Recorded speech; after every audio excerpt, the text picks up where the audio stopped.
Seja bem-vindo ao Em Foco. Cavaco Silva faz amanhã o último discurso oficial enquanto Presidente da República antes das legislativas. Mais uma vez, as palavras do chefe de Estado devem insistir no consenso.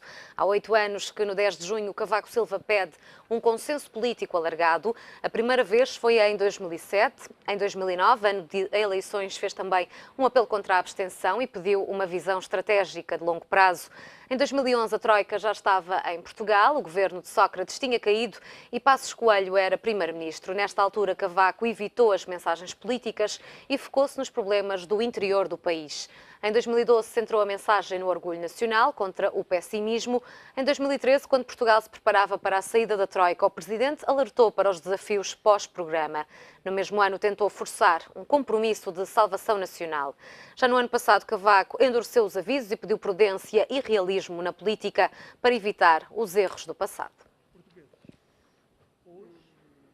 O Banco de Portugal manteve as previsões de crescimento para este ano e para os próximos. A instituição mostra-se otimista na recuperação da economia nacional, que deve assentar no aumento das exportações.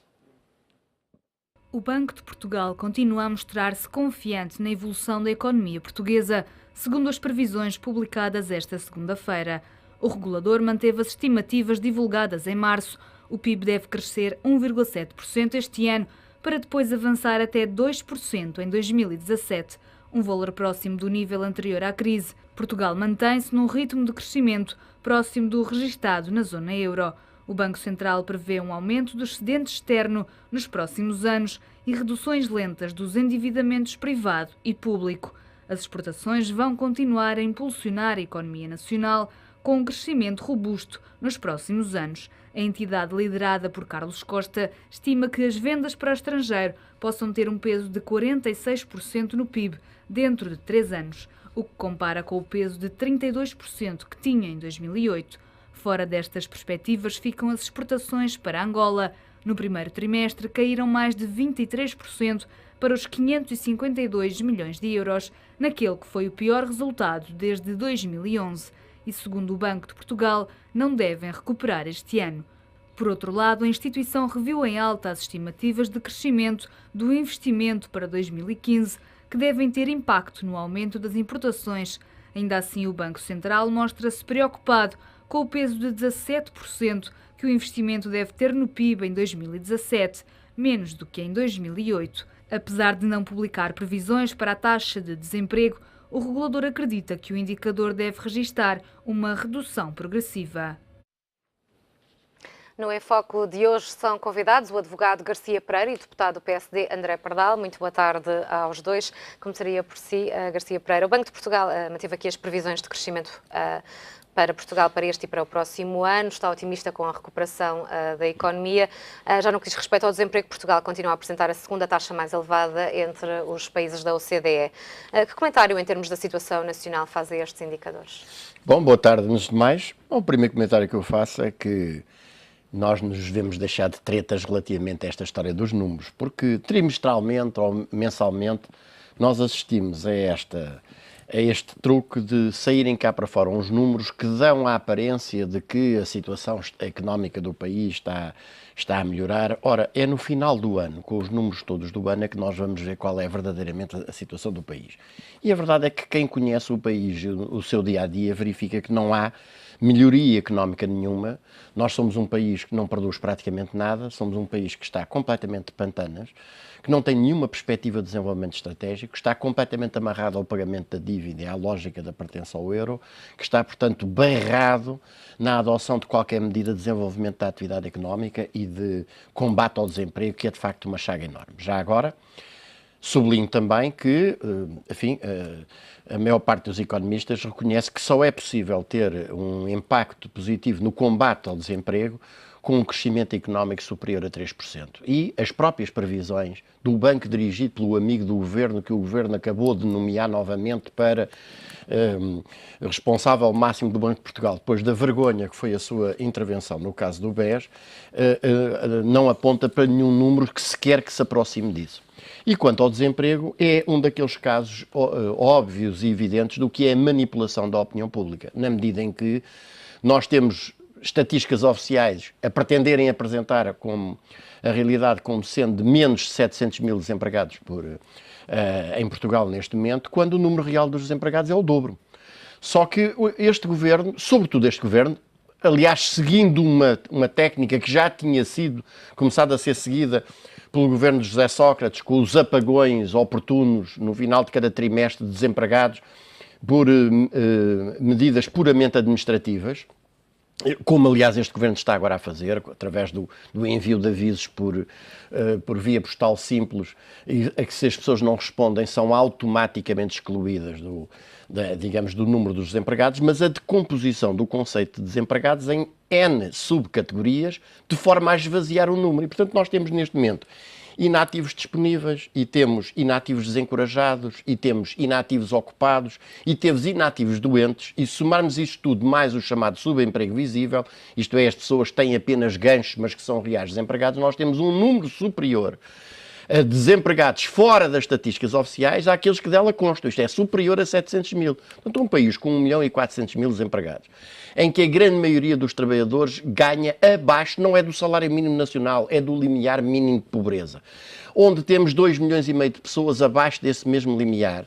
É, de facto, um país que não tem nenhuma melhoria e, portanto, isto trata-se pura e simplesmente de publicidade que, no entanto, se destina a enganar o fundamental. Coisa em que os dois principais partidos políticos estão absolutamente de acordo, que é, Portugal tem neste momento uma dívida de qualquer coisa como 225 mil milhões de euros, e o que é que estes senhores se propõem fazer para pagar essa dívida, e como é que, aceitando a lógica de pagamento dessa dívida, vão fazer outra coisa que não seja cortar nos salários e cortar nas pensões, que é o que quer o PS. Quer o PSD e o CDS se preparam para fazer. Uns de uma forma mais aberta, outros de uma forma um pouco mais dissimulada. Mas, no fundo, estão os dois de acordo. André Pardal, as exportações estão a subir, mas também as importações. O déficit aqui acabou por se agravar em abril. É preciso ter uma atenção especial a esta matéria. Bem, boa tarde. Antes de mais, é preciso dar uma nota positiva, que seja da subida das exportações, seja, acima de tudo, dos dados do desemprego.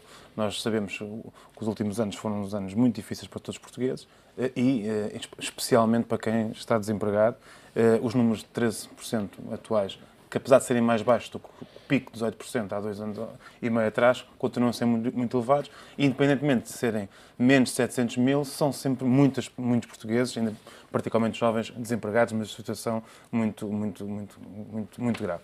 Relativamente às exportações, obviamente que a subida das exportações é sempre um bom sinal para qualquer economia, nomeadamente uma economia fragilizada depois destes anos de ajustamento, como é a nossa. Obviamente que também houve um aumento das importações. Também não podemos ver este aumento das importações só como um dado negativo, também é um dado positivo, que houve um aumento do consumo. E é preciso ver de onde é que vieram estas importações, vieram também fundamentalmente de países da União Europeia. Mas negativo será aqui o aumento do déficit, do déficit, obviamente. Não, é assim, este governo teve muita precaução e muito cuidado com o equilíbrio das contas públicas. E, fundamentalmente, aliás, é muito criticado pela oposição, que foi excessivamente obcecado com o déficit e com a situação das contas públicas. Aqui é verdade que há um aumento do déficit, mas, no entanto, a economia está a mexer e a economia está dinâmica. Portanto, isso contradiz um pouco a retórica que este governo tem uma insensibilidade social, uma insensibilidade e que a economia está parada e que, de facto, obviamente que os custos para que a economia esteja mais dinâmica, obviamente, é que haja mais importações e, portanto, provocam um desequilíbrio na nossa balança comercial e provoca efetivamente um déficit. Agora, os sinais não deixam de ser encorajadores. Agora, nem todos, eu não vou entrar aqui no guerra de números, nem todos os números são só positivos, nem são só negativos. Há boas e más notícias quando analisamos números e não podemos ser também, obviamente, 100% só guiar-nos pelos números, ou também não podemos só quando os números nos dizem que nos dão boas notícias da nossa perspectiva, basearmos nos próprios números. Então, perante estes números, são ou não necessárias mais medidas de consolidação orçamental? Eu acho que os portugueses e a economia nacional estão saturados de medidas de consolidação orçamental. Acho que nenhum governo, ainda por cima num período pré-eleitoral, gostará de anunciar medidas de consolidação. Ainda para mais, com as medidas de consolidação bem gravosas que aconteceram nos últimos anos. O ideal é que não haja medidas de consolidação orçamental e o ideal é que haja cada vez mais um crescimento da economia portuguesa e um crescimento da qualidade de vida dos portugueses. Eu acho que é isso que é o objetivo nos próximos tempos, independentemente de quem ganha as eleições. Eu espero que seja a coligação Portugal à frente, mas independentemente de quem ganha as eleições. Agora, vão ser precisos, só uma nota final, vão ser precisos, vai ser preciso continuar a haver restrições e a haver equilíbrio orçamental e equilíbrio financeiro no nosso país, sob pena de voltarmos ao que não queremos, que é uma situação de dificuldades e para a bancarrota como tivemos há 4 anos atrás. García Pereira, passava aqui ao assunto que vai dominar provavelmente o dia de amanhã, o discurso de Cavaco Silva. Mas deixe-me falar só uns segundos sobre as explicações e os números. São 2 coisas que me parecem importantes. Primeiro, salientar que grande parte das nossas exportações são verdadeiras reexportações. E, portanto, o aumento dessas exportações, que tem, sobretudo, uma componente muito forte na atividade da refinação de combustíveis, e que, aliás, se ressente imediatamente assim que a refinaria de Sines fecha para ser limpa, imediatamente há uma quebra das exportações. É preciso notar que por cada $100 ou cada 100 euros de combustíveis refinados que Portugal exporta, teve que importar previamente 84 euros de crudo em bruto. E, portanto, grande parte das exportações corresponde a importações e o aumento das exportações corresponde ao aumento de importações. Em segundo lugar, chamar a atenção também para o facto de que é muito significativo que as coisas essenciais que neste momento, designadamente os partidos do governo, estão a discutir, como medidas têm de ser tomadas para garantir que o déficit fica dentro dos limites que são impostos pelas instituições europeias, se resumem a isto: cortar salários e ou cortar pensões. Portanto, a questão permanece. Isto é, o programa de qualquer dos 2 partidos, quer do PS, quer do PSD, é importante por aquilo que dizem e por aquilo que não dizem. Aquilo que dizem é: nós vamos permanecer no euro e nós queremos pagar a dívida. Aquilo que não dizem é que, permanecendo no euro e pagando a dívida, nós vamos ter que cortar nos salários dos funcionários públicos e vamos ter que cortar nas pensões. E, portanto, isto mostra que, por aqui, não há solução possível para o problema. Isto é, esta aceitação do pagamento da dívida e a lógica da permanência no euro é impeditiva de qualquer plano de desenvolvimento da economia nacional e de resolução do problema do desemprego. Discurso de Cavaco, ainda à sua pergunta. Parece-lhe que é possível aqui evitar, então, os erros do passado, como pediu Cavaco o ano passado com esta exigência de prudência e de realismo, para evitar uma nova situação explosiva? Eu devo dizer Estamos que nesse os discursos de Cavaco Silva não me merecem o menor interesse nem o menor respeito. Cavaco Silva é o grande sustentáculo do governo e é o principal responsável pela situação de fome, miséria e desemprego em que hoje o país se encontra. Este governo só se aguentou até agora porque teve por debaixo a mão de um indivíduo inculto, completamente inculto, reacionário, que tem da Constituição uma visão completamente inconstitucional e, portanto, os respectivos discursos são uma série de barbaridades reacionárias que eu acho que com o qual nós não devemos perder um segundo. Agora, há uma coisa que nós nos devemos preocupar. Eu creio ter ouvido dizer, na peça designadamente, que este seria o último discurso oficial, mas não será, porque, evidentemente, ainda vem por aí fora o discurso da marcação das eleições e o discurso do fim do ano, etc. Mas será o último 10 de junho, isso sim. O que eu acho é que Cavaco Silva, exatamente pelas responsabilidades graves que tem na situação do país, o que deveria era estar a começar a preparar o seu discurso para, quando das eleições legislativas, com a derrota dos partidos do governo, e em particular do partido dele, do PSD, ele devia apresentar nesse mesmo dia exatamente a sua demissão e devia começar a preparar o seu discurso desde já. Isto é, um Presidente da República que se empenhou até ao fim, violando a Constituição todos os dias, para meter a mão por baixo ao governo do seu partido e aos seus amigos particulares, desde o Dias Loureiro aos elementos ligados ao BCP e companhia, e ao BPN, etc., é um Presidente da República que, no dia em que o partido que ele ajudou a sustentar e conduziu o país à situação absolutamente calamitosa em que hoje se encontra, perde as eleições, ele deve apresentar nesse mesmo dia a sua demissão do cargo. Porque, infelizmente, nós não temos em Portugal um sistema de afastamento do Presidente, o impeachment, um sistema de afastamento do Presidente da República que, por via constitucional, permita destituir do cargo um indivíduo que, tendo jurado respeitar e fazer respeitar a Constituição, aquilo que faz é exatamente o contrário para manter os amigos no poder. E, portanto, discursos de Cavaco Silva são uma inutilidade e uma vacuidade completa. Eu acho, aliás, que o que a gente deve saudar aqui é o alívio que vamos ter por não termos que aturar mais discursos de Cavaco Silva. Mas, já agora, e a propósito do 10 de junho, eu saliento aqui Duas coisas. Primeiro, os locais que este personagem escolhe para levar a cabo estas cerimónias, que são supostamente cerimónias de celebração nacional, em que todo o país devia ser unido. Este é o Presidente da República que, no discurso da tomada de posse, não nos esqueçamos nunca disso, declarou que não era o português, o presidente de todos os portugueses, mas apenas daqueles que tinham votado nele. E, portanto, este indivíduo está, sobretudo nos últimos anos do seu mandato, a escolher as localidades do Cavaquistão. Não há mais cidades no país para fazer, ou ele pensa com isto evitar as vaias que teve no ano passado na Guarda e que seguramente este ano se vão repetir em Lamego. Portanto, isto por um lado. Por outro lado, quanto à lista das personalidades que este personagem escolhe condecorar, agora provavelmente esperará que nós comamos bastante queijo e nos esqueçamos que condecorou personagens de mérito empresarial evidente como Zaina Albava. Este ano escolheu o responsável máximo da empresa de televisão, o Roberto Marino, da televisão brasileira. Mas em termos culturais, eu queria salientar aqui um ponto.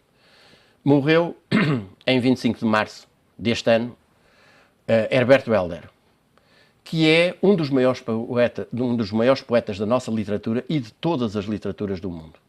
Nem uma palavra se ouviu deste analfabeto, inculto e incompetente que ocupa o cargo de Presidente da República.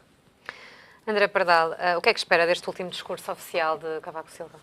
Bem, em primeiro lugar, porque o Presidente da República, de facto, será o último 10 de junho, eu espero que faça uma reflexão sobre a sua análise do país, a situação do país e, acima de tudo, mais importante do que a sua análise do país, porque o nosso sistema constitucional, o Presidente da República, de facto, garante o funcionamento das instituições e da nossa Constituição, perspectivas de futuro para o país. Acho que é isso que os portugueses esperam ouvir do Presidente da República e foi isso na tónica de todos os discursos. Também uma nota essencial, porque, aliás, saiu na comunicação social e porque tem sido a tónica dos discursos do Presidente da República, uma nota para os jovens.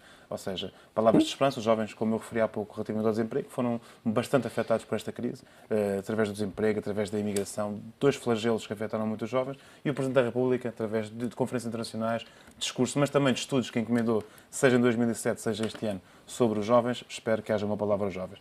Depois, e contrapor aqui um pouco o que o Garcia Pereira referiu, esta deslocalização das comemorações de 10 de junho para cidades do interior, a mim, é uma nota muito importante, num momento em que nós temos, de facto, um problema grave, que é o da desertificação do interior. O Presidente da República dar esta nota e este sinal, para mim, é muito importante. E última nota também, porque é importante relembrarmos que o 10 de junho, dia de Portugal, das comunidades, e, acima de tudo, que nos lembramos enquanto nação, também uma palavra para as nossas Forças Armadas e para a nossa defesa e o nosso sentimento como um todo, e eu acho que é, no fundo, o que eu espero do discurso do Presidente da República. O Presidente da República tem pedido também consenso político perante estes últimos acontecimentos. Parece-lhe que é possível?